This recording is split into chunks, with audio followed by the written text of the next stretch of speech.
Hello, I'm Julia, and I've just turned 42. From a young age, I knew that my future would be shaped by hard work and independence. I've always wanted to carve my own path, and thankfully, I've managed to do just that. As soon as I entered the workforce, my focus was on making smart financial decisions and seizing opportunities for advancement. This drive didn't emerge out of nowhere. It's a lesson instilled in me by my mother, who always emphasized the importance of financial independence. When I started my career as a corporate strategy analyst, her advice became even more relevant. Then, I met Albert, my husband, who was kind and understanding, but his family? Not so much. They've always been cold, and over the years, the tension between us has been hard to ignore. But despite it all, Albert and I got married 12 years ago. We've had our challenges, but something's shifted recently, and I can't help but think it has something to do with a major piece of news we received a few months ago. I'll never forget that day. I had just walked through the door, excited to share my promotion news. As I entered the kitchen, Albert greeted me with a "Hey, babe.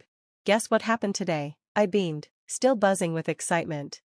Albert, curious, urged me to tell him. I shared the good news, and as was tradition, I launched into our celebratory dance. But as I finished, I realized Albert wasn't joining in. A feeling of confusion and disappointment washed over me. "Why aren't you dancing?" I asked. He sighed, his voice filled with a blend of frustration and disappointment. "I'm happy for you, babe," he said, but his tone didn't match his usual enthusiasm. Then came his own revelation. "I got laid off," he said softly, his head drooping in what seemed to be a mix of sadness and shame. An oppressive silence followed. I stood there, stunned, guilt quickly taking over as I realized how selfish I'd been, celebrating when he was obviously struggling. "I'm so sorry, Albert," I said, trying to console him. "That's just awful." He shrugged. "Yeah, that's life." The heavy silence lingered. "How about we go out tonight?" I suggested, hoping a change of scenery would lift his spirits. "I appreciate that, Julia, but I think I need some time alone," he responded, though he added, "Congrats on the promotion, though," attempting to acknowledge my achievement. The days that followed felt off-kilter. Resentment began to build between us. I understood that Albert might be feeling envious. He'd always held on to traditional views, wanting to be the main breadwinner while his wife stayed home. But that ideal wasn't feasible for us. We prioritized our children's private schooling, and I firmly believe in contributing financially, a value passed down to me by my mother. Despite my promotion, which was supposed to secure a better future for us, Albert's job loss was weighing heavily on everything. He spent his days moping, neglecting chores, and getting lost in documentaries and video games. I remained patient, trying to give him space, but after a month, nothing had changed. The visits from my in-laws, whom I already had a strained relationship with, only added to the tension. I tried to put my discomfort aside to support Albert. "It breaks my heart to see you like this," one of them said during a visit. Their presence only seemed to amplify the tension, making it nearly unbearable. Roy's comment took me by surprise. "I'm surprised it was you who got laid off," he said, his tone dripping with condescension. "I would have thought Julia would be the one, considering women usually stay home with the kids." His outdated thinking left me speechless. Before I could respond, my mother-in-law entered with food and drinks for Albert, as if he were gravely ill. "Oh, my poor baby," she cooed, her voice full of exaggerated sympathy. "This is just devastating." Albert tried to lighten the mood. "It's tough, but I'm not dying. Julia's been a huge support," he said with a weak smile, though it did little to ease the tension. Someone, likely influenced by Albert's traditional views, muttered, "A wife supporting her husband? What is the world coming to?" The situation escalated when my sister-in-law suggested, "Maybe it's time to get dinner ready." Exhausted from work, I was beyond frustrated. After my promotion, I'd been working harder than ever, trying not to show any weakness. The last thing I wanted was more family drama. But to defuse the situation, I suggested a compromise. "Albert, could you handle dinner tonight?" I asked gently, hoping he would step up. On other occasions, he would agree, although his efforts were usually lackluster. But tonight, with just the two of us and my in-laws in the house, cooking for everyone was the last thing I wanted. "I'm really tired from work," I said, offering an alternative. "How about we order in? There's a place that does amazing noodles." My sister-in-law and mother-in-law gasped in shock. "You're going to order takeout? We're your guests," my sister-in-law exclaimed. "Is this how you treat us?" My mother-in-law joined in. "Noodles? Really? This younger generation's ideas are everywhere. We get that you're busy, but Albert's going through a tough time. Shouldn't you be making us dinner? I felt cornered, but to avoid further conflict, I reluctantly agreed. All right, I'll make dinner, I said, my voice tight. It might take a while. Just as I began preparing the meal, Albert spoke up, catching me off guard. She's been forcing me to cook dinner, he said quietly. The reaction was swift. Roy shot me a glare, accusing me of selfishness. How could you, Julia? He snapped. His judgment stung. Was I really the villain for asking Albert to share in the household chores, especially when I was exhausted? Albert tried to explain. I'm sorry, Julia. I didn't mean to make you look bad, but it just feels unfair to have to do the chores, given our roles, he said, voicing his outdated beliefs about marriage. Caught between his criticism and wanting balance in our relationship, I apologized for wanting fairness. Hearing Albert's vulnerability softened my heart. It was clear he was struggling, overwhelmed by the job loss and everything it entailed. I chose empathy over frustration. I'm sorry, Albert. Let me handle dinner from now on. You don't need to worry about it, I said, swallowing my own frustration. As I prepared the meal, silence filled the room, and I was ignored by my in-laws. The tension was palpable, and it stung to realize that even Albert seemed to see me through the lens of his family's disapproval.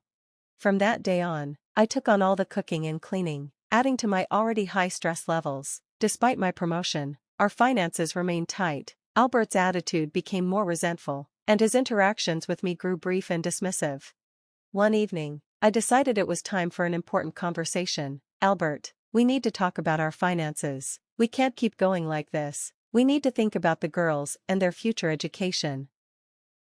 I remained resolute, my voice unwavering despite the gravity of the moment. Albert, defensive, responded, You've got a job now, remember that promotion? You're earning more. Yes, Albert, I'm aware, I answered, working hard to suppress my frustration, but we can't ignore the reality of our daughter's tuition. It's expensive, and we have to face it head-on. Noticing the tears in my eyes, his defensiveness eased. I get it, I do, he murmured. I'm sorry, Julia, it's just, everything feels overwhelming. For the first time in a long while, his tone reflected the weight of our situation. We were facing this together, both emotionally and practically, and I hoped this marked a turning point. You're right, Albert said with a newfound determination. I'll start job hunting tomorrow. But I had a different solution in mind, one that wouldn't add the pressure of a job search. Thanks to the connections I'd built and the rapport with my new boss, I could offer Albert a position at my company. It wasn't the perfect solution, but desperate times called for desperate measures. Actually, you might not need to look for another job, I suggested cautiously. I think I can help you get a role at my workplace. It wasn't an easy decision. We'd always kept our professional lives separate, but given our circumstances, it felt like the right move. Months later, Albert was thriving at the company, making great strides. Then, one evening, he came home brimming with excitement.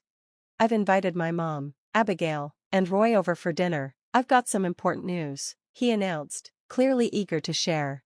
I prepared dinner and greeted our guests, curious about what he had to reveal. During the meal, Albert announced that he'd been promoted, something I didn't expect, but was genuinely pleased for him about. But then, the night took an unexpected twist.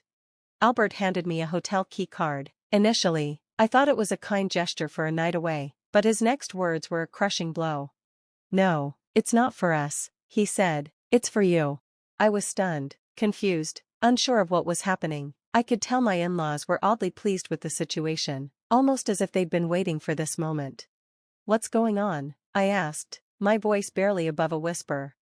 Abigail stepped in, explaining that Albert had shared his success and bonuses with them. We suggested, she said, that now that things are looking up for him, it might be time to reevaluate his life, especially after our last visit. We didn't appreciate your attitude then.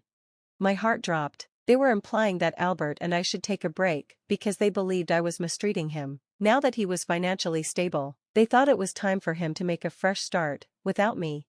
The betrayal cut deep. Albert, the man I'd shared 12 years with, was listening to their malicious advice. I looked at him, my heart full of hurt and anger, but he couldn't meet my gaze. His family seemed to believe they were acting in his best interest now that he was the primary breadwinner. So, you're throwing me out? I asked, my voice trembling with disbelief. They responded coldly, insisting that, as the man of the house, Albert had the final say. The injustice hit me like a wave. I stood up, fury rising, and packed a few things. Overwhelmed by anger and heartbreak, I went to my best friend's house for the night, still in shock, trying to process the betrayal. But as the shock wore off, something inside me shifted. If they thought they could dispose of me so easily, they were wrong. The next morning, I called in sick. Albert would be at work, and I had my own work to do. I went home, determined to uncover the truth behind Albert's sudden success. I needed answers, not just for me but for the sake of our family. It didn't take long to find the evidence. In his office, I discovered files and emails revealing Albert's involvement in embezzling company funds, something linked to our new boss. The proof was undeniable, and I copied everything onto a USB drive, knowing the consequences would be far-reaching. That evening, I gathered the evidence and prepared for what was next. The following day, I contacted HR and arranged an urgent meeting, telling Albert it was a fiscal planning matter. He had no idea what was coming. The meeting day arrived, and I walked into the conference room, my heart racing. Albert and our boss entered last, their expressions betraying panic when they saw the leadership team. I presented the evidence of embezzlement, and the room shifted from curiosity to shock, then outrage. Albert and our boss were left speechless, their guilt undeniable. One executive even suggested jail time.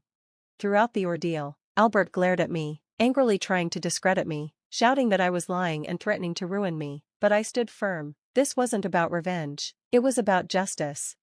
As Albert attempted to leave, I had security stationed outside to stop him. The evidence was too compelling, and both Albert and our boss were dismissed, facing legal action. The media circus that followed was something I had planned, tipping off journalists to expose the truth. Albert's public humiliation, captured on camera as he struggled to post bail, was fitting retribution for his actions.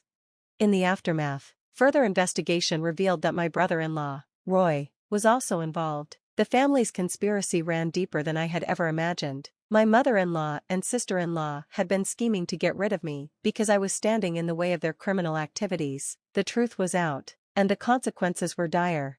Despite the pain, I was grateful for the timing of it all. I had exposed the truth before they could do any more harm. My company recognized my integrity and rewarded me with a significant promotion, one I was proud to accept.